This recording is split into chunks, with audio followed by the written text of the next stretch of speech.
नमस्कार, news for India में स्वागत है आपका। पानी की किल्लत के चलते भाजपा के जो कार्यकर्ताओं ने किया है प्रदर्शन और मटका फोड़कर विरोध जताया। कांग्रेस के अध्यक्ष को घेरा। भाजपाइयों ने पिछले 22 सालों से भाजपा अध्यक्ष ने जलापूर्ति के नाम पर किया भ्रष्टाचार, ऐसा कांग्रेस के अध्यक्ष ने आरोप लगाया।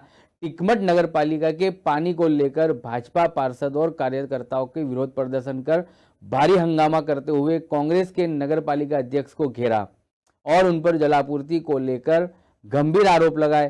शुक्रवार को नगर पालिका में भाजपा पार्षदों द्वारा पानी को लेकर एक विरोध प्रदर्शन में जमकर खाली मटके फोड़े गए और अध्यक्ष के विरोध में नारेबाजी की। भाजपा नेता पार्षद अभिषेक खरे ने जलपूर्ति न करने को लेकर अध्यक्ष को आड़े हाथों लिया और उन्हें नगरपालिका चलाने में असफल बताया।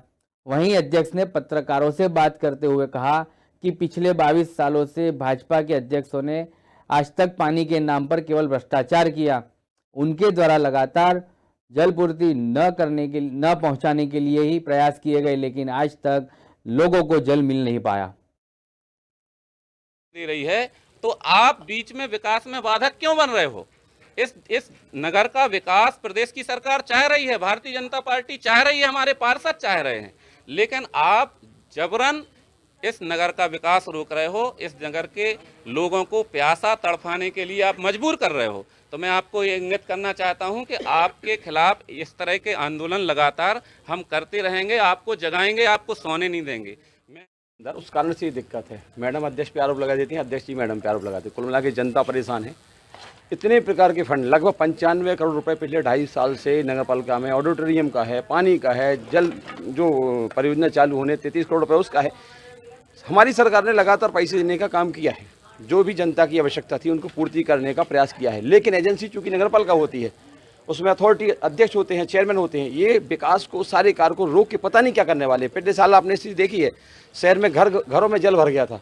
उसके लिए हम पिछले 10-15 दिन से हम पार्षद, जब हमें इस नगर पालिका परिषद के अध्यक्ष सीएमओ में भरोसा नहीं रहा, उसके बाद माननीय कलेक्टर महोदय से हम सभी पार्षद मिलने के बाद उन्होंने माननीय एसडीएम महोदय को नियुक्त किया। इसके लिए नियुक्त करने के बाद एक बैठक हुई, दीपक विश्वकर्मा प्रभारी है स्वच्छता के, उनके साथ बैठक हुई। पूरी नालों की कार्ययोजना बना के उन्हें दी गई। तब वो काम, जब कलेक्टर महोदय को हस्तक्षेप करना पड़ा, तब वो काम, सरकार हमारी है तो जिम्मेदारी हमारी है, लेकिन वो माध्यम कहीं नहीं कलेक्टर महोदय को बनाना पड़ता है, जबकि ये नैतिक जिम्मेदारी उसकी है जिसको जनता ने बहुमत दिया है, जिसको 16% दिए हैं। सरकार आपकी है, आप ही आंदोलन कर रहे हैं, प्रशासन क्या कर रहा है? नगर पालिका एक एजेंसी होती है, वर्किंग अथॉरिटी होती है, उसको पैसे देने का काम हमारी सरकार का होता है। 95 करोड़ रुपए हमारी सरकार ने ही दिया है, उसको खर्च करने का तरीका इन्हें नहीं आ रहा तो सीट छोड़ दें। 2 साल अभी पूरे हो जाएंगे, छोड़ना भी पड़ेगी सीट। अगस्त में 2 साल हो जाएंगे पूरे, छोड़ना भी पड़ेगी सीट। लेकिन अथॉरिटी जब है तो जिम्मेदारी उठाए ना। पहले ये कहते थे कि हमें कौन काम नहीं करने दे रहा, सीएमओ, फिर दूसरी सीएमओ बुलाना चाहिए, वो भी आ गई। फिर वो कह रहे थे विधायक जी काम नहीं करने दे रहे हैं, अब विधायक जी भी उनके पास हैं। तो फिर वो कहावत नहीं है, नाच ना आवे आंगन टेढ़ा। कुछ कहानी है कि साहब इस बहाने से उस बहाने से इस बहाने से, ये थोड़ी चलेगा। जनता 260 रुपये पर महीना अपने घरों से पे कर रही है, इसके लिए नहीं कर रही है। अब देखो न्यूज़ों में छप रहा है कि कितनी कठोरता है पानी में, कितनी आता है, क्या फटकरी क्या माप चाहिए, वो सब चीज़ें ध्वस्त हैं। पानी जो लोग पी रहे हैं उसमें फंसूकर आता है, उसमें गंदगी आती है। सीधा 260 रुपये देने के बाद यदि हम गंदगी को पी रहे हैं तो ये कहीं ना कहीं जनता का अधिकार है, जो है उसका हनन है। आप पैसे भी ले रहे हैं। पानी कितने दिन में आता था? सब 2 दिन में आता था, लोग चला लेते। अब 7-7 दिन में पानी आ रहा है। और पानी की जो आप बात कर रहे हैं, अभी आपने बात की है पानी की, पूछा तो माननीय जिलाध्यक्ष जी ने, माननीय वीरेंद्र कुमार जी ने बात की है। हमारी सरकार की जिम्मेदारी हम लोग पूरी भी करेंगे, लेकिन इन्हें जो काम करना चाहिए, जो शुरुआत करनी चाहिए, उसमें कहीं ना कहीं जब चेताते हैं हम लोग, विपक्ष के लोग भी और इनके कुछ पार्षद भी परेशान हैं, जब हम लोग चेताते हैं उसके बाद ये आगे आते हैं, अभी फिर भी नहीं आ पाते हैं। पिछले 2-3 महीने में यदि कोई ये बता दे कि नगर पालिका अध्यक्ष जी या कांग्रेस के नेता लोग कहीं आपको दिख गए हों, प्रयास करते दिख गए हों, जहाँ दिखे होंगे हम सभी पार्षद ही दिखें, हम पार्टी ही दिखेगी। हम लोग जनता के प्रति दायित्ववान हैं, इसलिए काम करेंगे, करके रहेंगे। आप ही लोग यहाँ पे बैठे तो आप लोगों ने किया क्या है? जो हमारी जनता ने ऐसा कौन सा गुनाह किया है जो जनता हमारी भोग रही है? जनता ने कौन सा कसूर किया है जो जनता भोग रही है? आज बलीघाट में जो व्यवस्थाएं हैं, टीकमगढ़ की जब आबादी 15,000 थी, आबादी कितनी थी? 15,000, जबकि ये व्यवस्थाएं आज 1 लाख की आबादी हो गई। बराबर उस 15,000 के लिए व्यवस्था बनाई गई थी। आज 1 लाख की आबादी होने के बाद भी वो बैलेंस बनाए हुए हैं। वहाँ की मशीनरी और फोर्टवी होटल के सामने की टंकी, 22 साल में जो भी टंकियां बनी गई हैं या 22 साल में जो भी सरकार का पैसा बजट में आया हुआ है उसको नेस नाबूद किया गया है, कोई विकास नहीं किया गया है। ऐसे लोगों की जांच होना चाहिए, ऐसे टंकियों की जांच होना चाहिए, जिन के कार्यकाल में जो काम हुए उनकी जांच होना चाहिए। जांच इसलिए होना चाहिए कि हमारी शहर की जनता प्यासी क्यों है।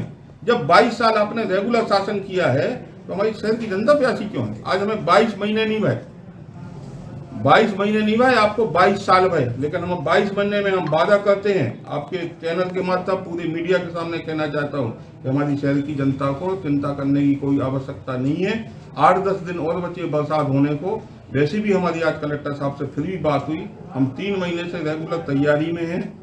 किन्हीं कारणों से उत्तर प्रदेश मध्य प्रदेश का एक हाई लेवल के वजह से जो पेपर वर्क जो कंप्लीट होना था वो सब कुछ हो गया है। कलेक्टर साहब का हमारे पास 2:15 पे फोन आया था कि अध्यक्ष जी कल तक अपने पास क्योलारी डैम से होते हुए अपने कुंडेश्वर होते हुए और अपने बड़ीघाट में पानी पहुंच जाएगा। लेकिन ये तो हो गई एक वैकल्पिक व्यवस्था।